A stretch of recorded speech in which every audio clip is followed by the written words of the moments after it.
ભાવનગર મહાનગરપાલિકા અને રેલવે વિભાગ વચ્ચે ચાલતા વિવાદને લઈને મહત્વની બેઠક શરૂ થઈ છે। શહેરના હાદાનગર વિસ્તારમાં મહાનગરપાલિકાના હદ વિસ્તારમાંથી નીકળતો ડીપી રોડ રેલવે વિભાગ દ્વારા બંધ કરી દેવામાં આવ્યો છે, જેને લઈને સમગ્ર વિવાદ વકર્યો છે। મુખ્ય રસ્તો બંધ થવાથી આસપાસના શહેરીજનોને આરોગ્યની સુવિધા માટે પણ 5 કિલોમીટર દૂર ફરીને જવું પડી રહ્યું છે।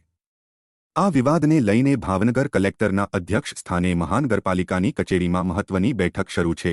રેલવેના ડી.આર.એમ. રવીશકુમાર અને કમિશનર એન.વી. ઉપાધ્યાય અને મેયર સહિતના પદાધિકારીઓ હાજર રહ્યા।